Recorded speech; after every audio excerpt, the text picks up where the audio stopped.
Hi and welcome back. This is the second video on triggers, and in this session we're going to have a look at anxiety triggers. Now just before we do, I just want to do a quick summary on the last session about triggers just to refresh our memories. So if you remember, a trigger is simply anything that can trigger an emotion. And we talked about these kinds of triggers: a baby crying, smell of freshly baked bread, a large bill, fresh sheets on a bed, the smell of mowing, things like that. In this session we're going to have a look more specifically at anxiety triggers and what happens. So if you remember from a previous session, the amygdala, when it receives information, has to make a rapid threat assessment. Now just remember that it's scanning around about 400 billion bits of information a second, and the amygdala will react to a threat about 200 times faster than you can blink. In order to do this, what it's got to do is it's got to use rules of thumb, or what we call heuristics, which are just generalized rules in order to make a decision that something's a threat. Now, one of those generalized rules, for example, is if something moves fast and rushes at you, you are more likely to get a startled response than if something is moving away from you. So one of the general rules is if it's rushing fast at you, then it's likely to be a threat, and it's more likely to trigger a threat event. And there are a whole series of these kinds of rules. And if you remember, we talked about the threshold level, that the amygdala has a threshold level, and that if the threat hits the threshold level, then the amygdala will spring into action. It'll shut down the brain and it'll pour noradrenaline into the system and get you going, or it'll make you freeze, or it'll make you get narky or fight back. Now, we also spoke about the threshold level moving, so that if we're calm, the threshold level goes up, so it's harder to breach the threshold level. So the calmer you are and the more happy you are, the less anxious you're going to be, and the less likely it is that you're going to hit a threat event, unless something really is a threat. And conversely, if you're really stressed and the threshold's low, what's likely to happen is the slightest thing will trigger a threat event. So if you remember, we talked about Saber-Tooth Valley, where there are lots of predators, and a cave person who lives in Buttercup Valley, that the individual who lives with all the predators, if a bush shakes near them, what's likely to happen is the individual will automatically assume that it's a problem, because their threshold will be down. They'll be stressed. They'll be living in a place with lots of predators. Whereas the people who live in Buttercup Valley, because their threshold's high, if a bush shakes, they're more likely to go, "Ooh, I wonder what's in there," and go and investigate. So the Buttercup Valley is the high threshold. It's hard for the event to actually hit the threshold of the amygdala and spark off those three reactions of flight, freeze, or fight. When we're stressed, it's a low. There's a high chance of us triggering it off very early on, so the threshold is low. And now what I'm going to do is I'm just going to show you what actually happens inside the amygdala. So we're going a little bit closer in. So just imagine that you're walking along minding your own business, and you're quite happy, and you're walking down the side of a building at work or somewhere like that, and you're just about to go round a corner, and some idiot in one of these rubber masks, these big scary masks, jumps out at you thinking it's a friend of theirs, and they've completely misjudged it. Anyway, they jump out, "Wah!" and you get the shock of your life. So what happens at this moment when they jump out is that your emotions are going to shoot up.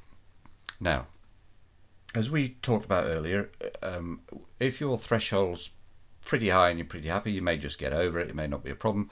If you're pretty stressed, it'll send you into a fear event pretty quickly, and even if you're normal. And the threshold within the amygdala actually does two things.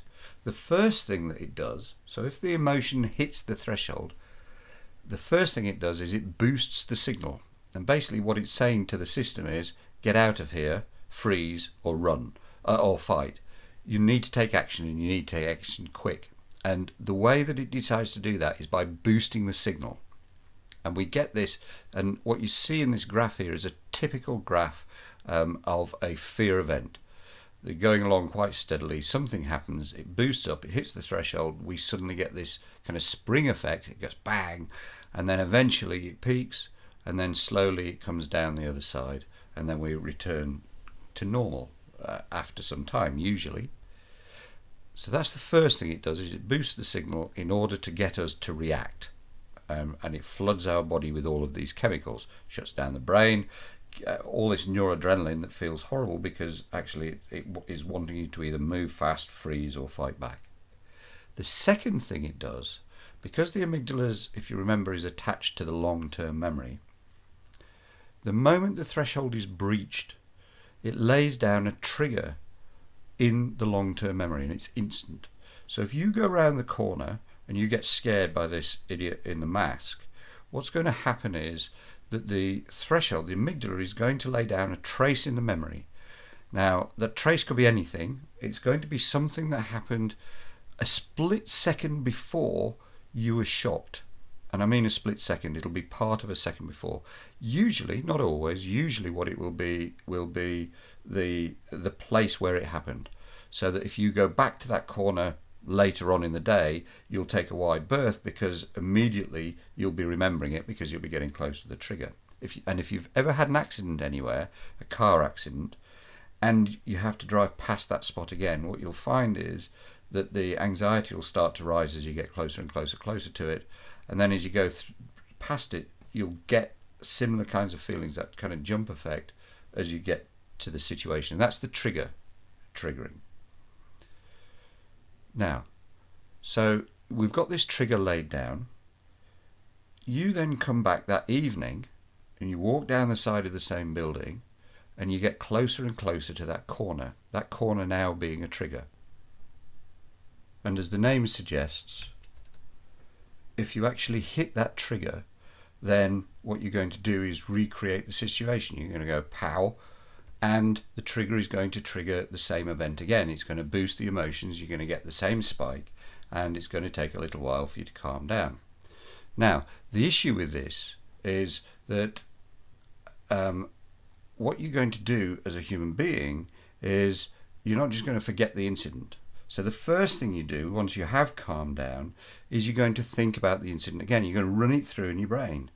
Now, if you remember, what happens is the moment we start to use our imagination to do anything, like imagine something out in the future, if we run through that situation again, the amygdala is going to immediately think it's happening again.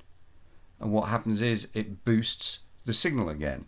So we end up in doing the same thing. So we boost the signal. Now, because this is a secondary event and because it's coming from the imagination, what you find is the signal's slightly lower, but it does create another trigger, and it creates what we call a pre-trigger, which is just in front of the what we call T1 trigger, the primary trigger. Now, it'll create a pre-trigger either based on where you are right at that moment, so it could be just before you get to that corner because you're walking back, or you're somewhere else, but it'll create a little pre-trigger. It's less powerful than the initial trigger, so it won't actually trigger, so the first pre-trigger won't actually trigger an entire, what we call a threshold event, the whole thing again. Then what happens is you're shaken and you walk back to the office. So what's the first thing you do? You tell people what happened. You relive it again. The amygdala thinks it's happening again. And what happens this time, because this is the third time the first time you've experienced it, the second time you went through it in your own mind, and the third time you're telling somebody else, you're reliving it again, and that puts down a trigger before the pre-trigger, so a pre-trigger. They're all called pre-triggers, not like pre-trigger, because it'll be there forever. Now, every time that you do this, every time you ruminate or you think about the situation and you run through it and you hit the trigger, exactly the same thing happens. And you end up with a whole trail of pre-triggers. Now, these pre-triggers can go back some time. Now, I'll give you an example of this happening. There was one guy who was terrified of doing public speaking. And one of the things that he was required to do was every 6 months or so, his company required him to go to a conference and present a paper. And he used to be terrified of it. Now, so the first time he went, somewhere along the line, he set down a trigger about public speaking.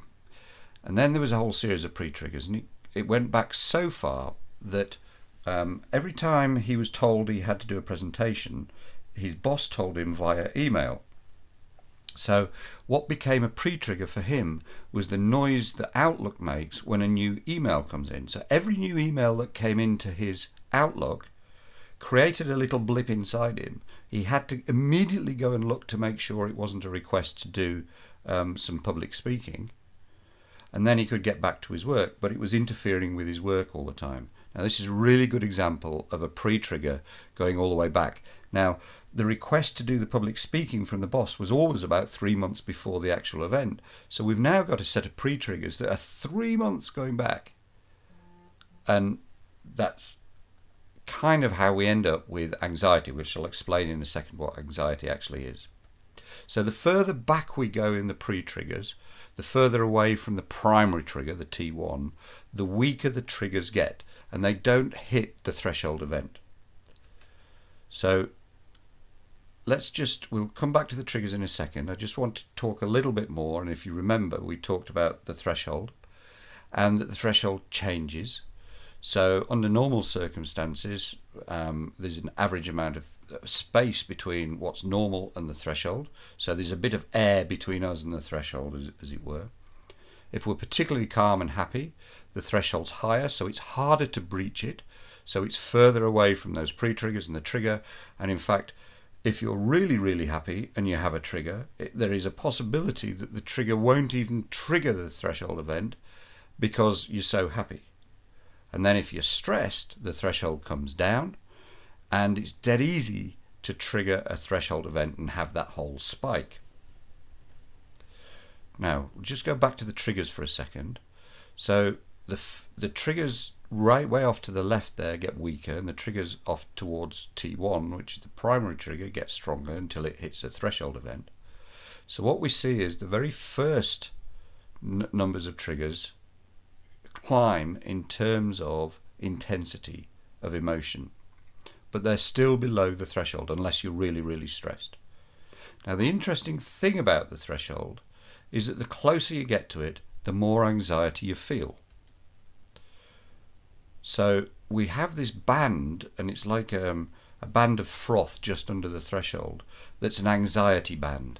So when you get into there, you start to feel anxious. So obviously, the higher the threshold, the higher the band before you can start to feel anxious, the more calm you are. And the lower the threshold, if it's really low, you can end up feeling anxious pretty much all of the time whilst you're stressed, which becomes a real problem. Now we'll work out what to do with those things shortly. So I just want to do a quick summary of triggers before we finish this video, and then we'll move into some other things in the next video. So triggers are instant, they're powerful. The triggers can be anything, so it can be a place, it can be any kind of situation, and all sorts of things can be triggers. And quite often it's not what we think the trigger is going to be. Triggers are trigger an emotion or a fear response, and they do it automatically. You're not, it happens so fast you're not going to be able to do anything about it. We can kill triggers. Now, pre-triggers basically equal anxiety. They're particularly equal anxiety if they're close to where the threshold is. And what this is setting up is the brain wants you to avoid the trigger. In other words, it wants you to avoid the situation. So if we go back to our example of walking through a forest, coming to a clearing, and meeting a group of saber-toothed tigers who are having a picnic and getting away with our life, the next time we go into the forest, being in the forest will create anxiety. And basically that's our system saying, don't go there, there'll be tigers. And the closer you get to the clearing, the more anxious you will get. And it's nature's way of saying, stay out of trouble. And it's a really clever way. Unfortunately, in this day and age, it creates much of our anxiety, which most of it, as you know already, is anticipatory. and imagination based. And what I'm going to show you in the next thing is how we actually find and then kill the trigger. So we can dishabituate the trigger quite quickly. And as I've said, we dishabituate triggers fairly naturally anyway. Things like driving, as we covered in the last video. Okay, and I'll see you soon.